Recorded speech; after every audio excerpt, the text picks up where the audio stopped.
Right, so today we're going to talk for week 10, class prep. And we're going to be talking about online learning and what are some different qualities for online learning versus face-to-face.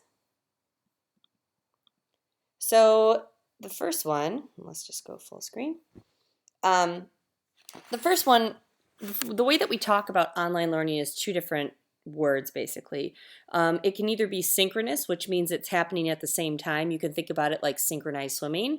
So this could include like audio conferencing or video conferencing. So like when you FaceTime with your parents, or instant messaging, chatting, the way that you talk back and forth. So those would all be examples of synchronous types of online learning. Asynchronous is much more common because one of the advantages for online learning is that you can do it at different points in time. Different learners can work at different speeds. So there are a lot of advantages to online learning. So asynchronous is another option, which means that you can be doing a text chat back and forth, whiteboard activities where you are interacting on the whiteboard at the same time, or that actually would be synchronous. So the whiteboard activity would be where you are kind of screencasting. This is very common, especially in math classrooms, where you'll do a whiteboard activity and you'll record that. Email would be another example. Anything that you use audio or video, like if you record a video of yourself, like this, for example, is asynchronous because I'm recording it and I'm putting it online.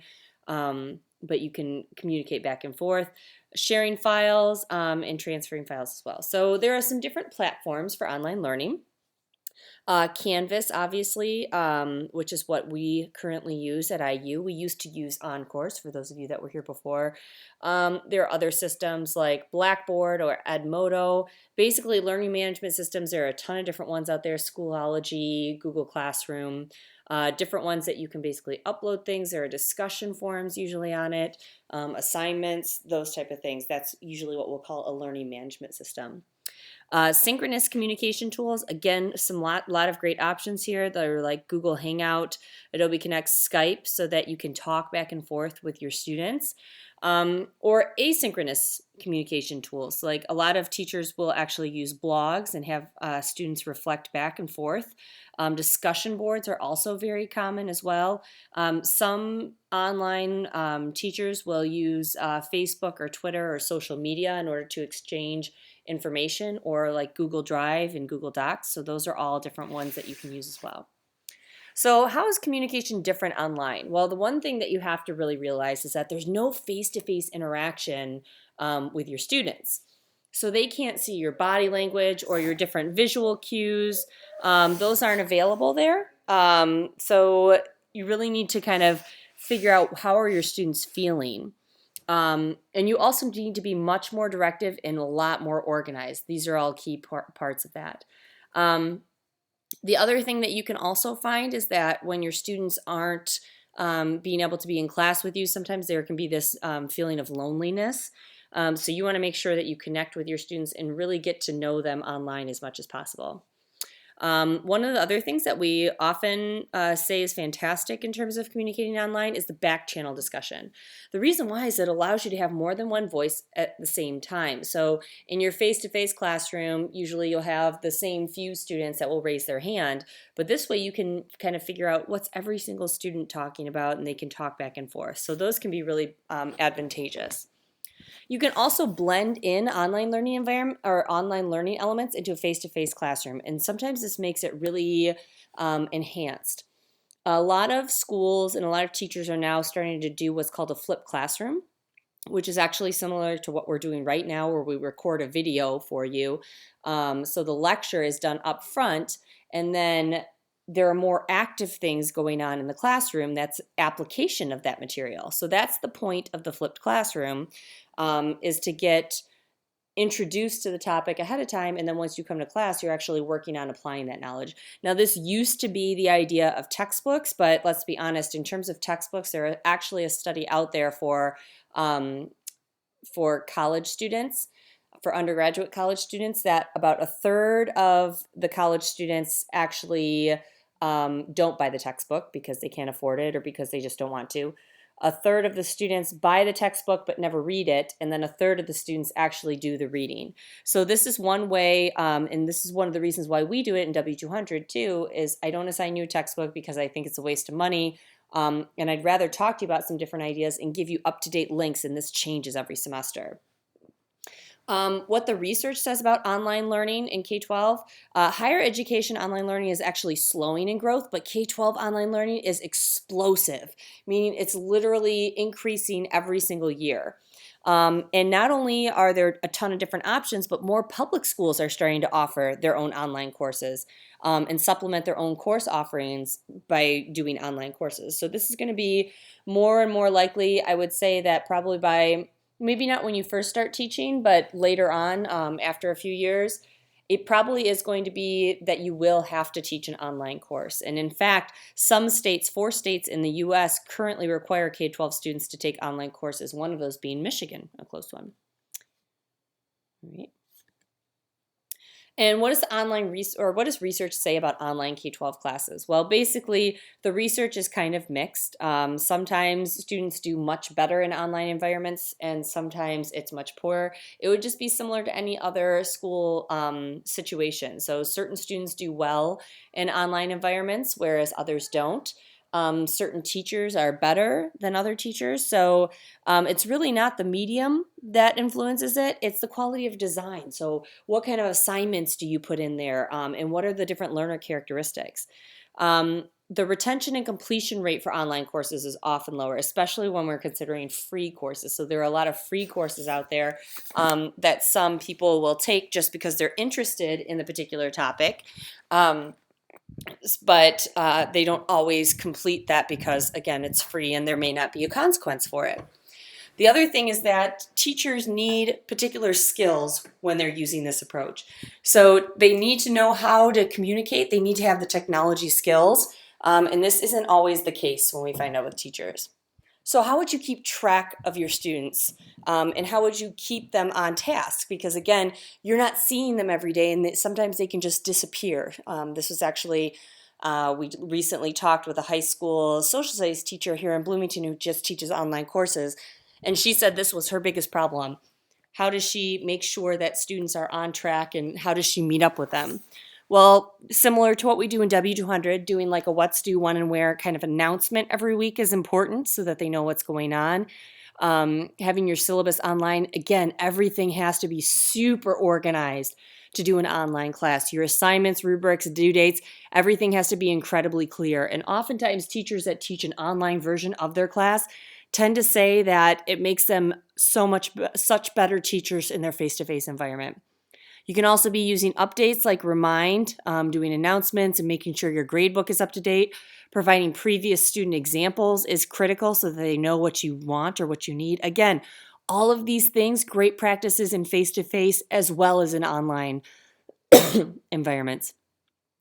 You can also set up individual meetings, so either using Google Hangout or FaceTime anywhere, or having online office hours is also key. So a lot of you might be thinking, okay, I can see online education working in some subject areas, but not in my areas. So let me show you some different examples here.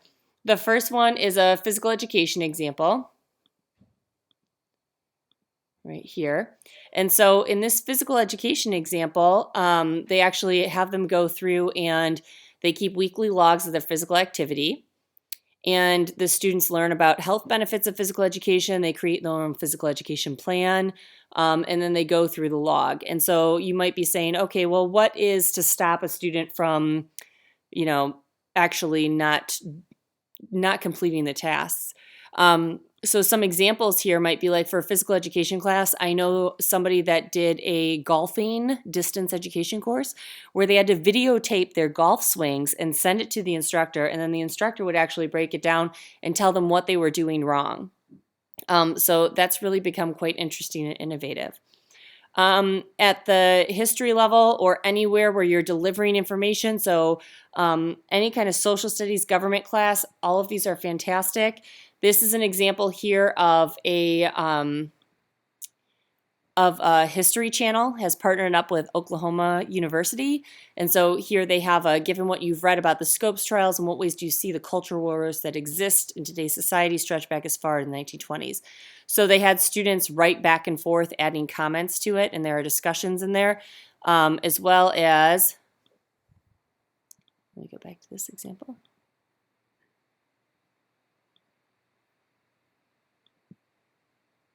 One moment.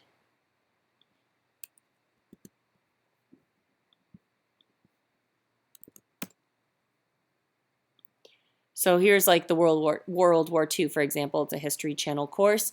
And so they have an introductory video that you watch, a timeline that has an overview of the key dates. So you can actually go through here and see what are all the different things that were happening during this time period. Fighting a global war, so they have readings. So again, this is just a sample of some of the different resources that they use. Pardon me. And so they're including figures. Very similar to just a regular textbook, right? But then they also have discussions in here too. So here are discussion items, and you add in your comments and you talk back and forth through those. So that can be an example for a history class. This is an example of biology class, and I'm actually going to show you a Skype interview with Joe Lamb. But he has all of his different things up here. So an introduction to biochemistry, qualitative versus quantitative data.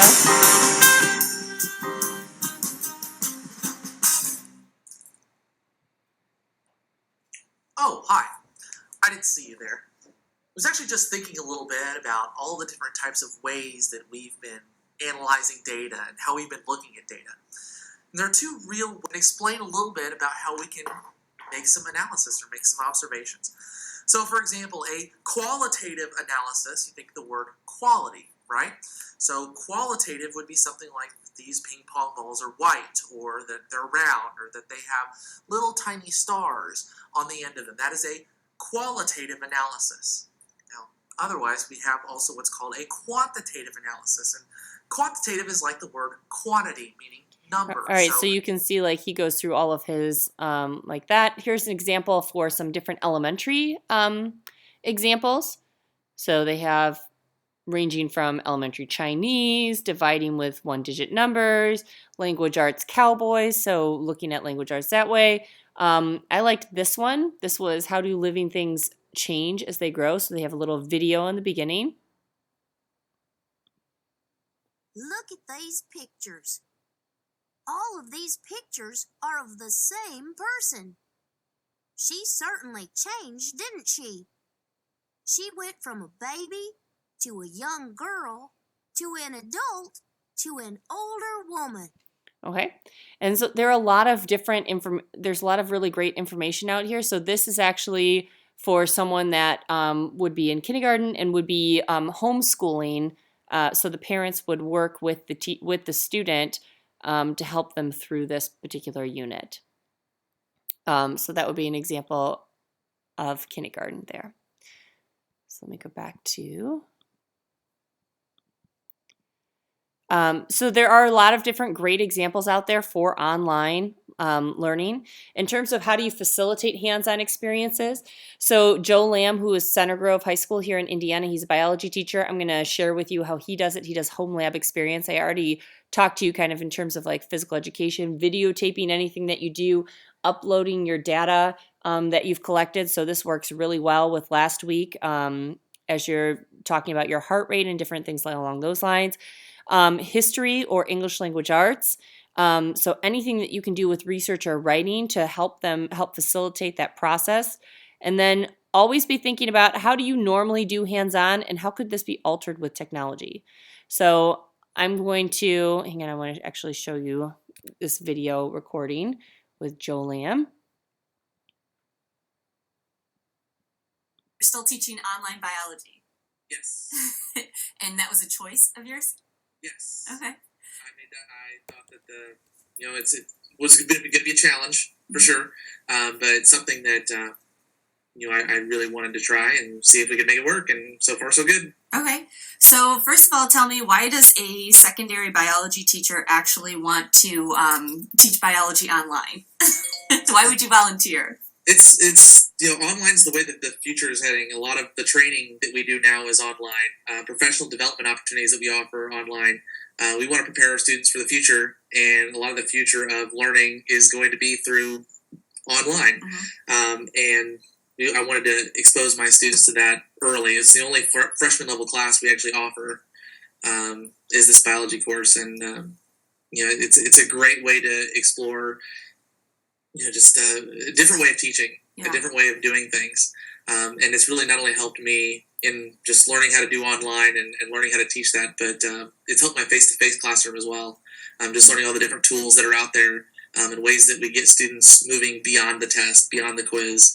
Really creating things that are actually useful for students and meaningful for students, instead of having them take a 100-question multiple choice exam. So that's really interesting. So how has it changed your face-to-face class? Well, as soon as I started doing this, I flipped my classroom. Okay. Utilizing the videos, and that completely changed how we utilize our class time. So we're all, when I was in the classroom, it was all about labs. It was all about activities. So they didn't have to stand there and listen to me lecture. They listened to the 15-minute lecture at home. And then it made it real easy to get to class, do a quick 5-10 minute review, and get to the good part of science, which is the the labs, the activities, the things that science should be. All right. So how do you do that online then? Use the same videos for that, but the activities are just a little bit different. Instead of me doing a demonstration in the classroom, I can do a demonstration through a video and have students work through a discussion on that, or be able to chat live through a discussion board, or utilizing Google Docs as a way for students to communicate. So there's just a variety of different ways to do that. With the activities aspect, I can have students create a website for a lab. Instead of writing a lab report, they create a website for their labs and activities and things like that. So it's just it's finding ways to use the technology for educational purposes, and that's, like I said, it's been really powerful with the online. And when I found out how successful it was online, I just wanted to bring that to the classroom. So do they do labs then? Yes. Do labs? They do labs in a couple of different ways. There are simulations that Pearson offers. I hate using the P word, but they do offer some Flash-based online simulations for things that I can't do. And then some labs I can actually modify for them to do at home. Okay. Very quickly and very easily. Some require some parental supervision, but kind of brings the classroom home, and it also gets the parents involved. It gets them involved in ways that they wouldn't normally be involved. So for example, they can extract the DNA from plants and strawberries, bananas, and that requires some dishwashing soap and requires kind of a blending mechanism. So I have them smashing things in a plastic bag, and then being able to filter that out with some rubbing alcohol and things like that. They can actually see the DNA. Cool. And so they take pictures of that as part of their lab report to prove that they actually did it. Okay, so you can see that he uses a wide range of things in both his online class and his face-to-face classes in order to help him do this. So let's talk a minute about how do you account for the digital divide. So for those of you that say this is great, but I won't be able to do this because the school district that I want to teach in has very limited resources. Well, there are a lot of different ways that classes or that schools are starting to accommodate for this. First of all, doing in-class flips. So allowing the students to watch the videos if they haven't been able to watch them outside of class. They can watch them once they get into class, and then that allows you to work with students that have seen it before, and then you can take a few minutes, and then you can work with the students that have just watched it in class. So it allows you to have smaller groups. There have also been partnerships that people have offered. So buses with Wi-Fi, this is actually something they're talking about doing within MCCSC here in Bloomington, putting Wi-Fi on the buses so that students can access the internet on their way to and from school and start to get their homework done that way. Obviously, libraries is always a great hotspot for this. And then there are some different local businesses that provide free Wi-Fi. So schools actually do some kind of partnerships that way. Schools can also offer before and after school or lunchtime and study halls where students can come into the classroom and complete some of their homework then. or providing extra time, like 3 to 4 days to watch a video as opposed to just homework overnight. Even offering offline versions. So there's sometimes is like a class set of iPods or shuffles that students can check out and take home, or creating DVDs so that students can watch your particular movie on their at home. So some of you, especially those of you in elementary, are trying to say, well, that's great for high school, but how can a flipped classroom work for early childhood or elementary? Well, the great part is you can do things that are up close and personal, and it can be played over and over again. So especially if your students are working on this stuff at home with their parents, it helps provide guidance for parents to do their homework. And I'll provide some of these links and examples that you can look at.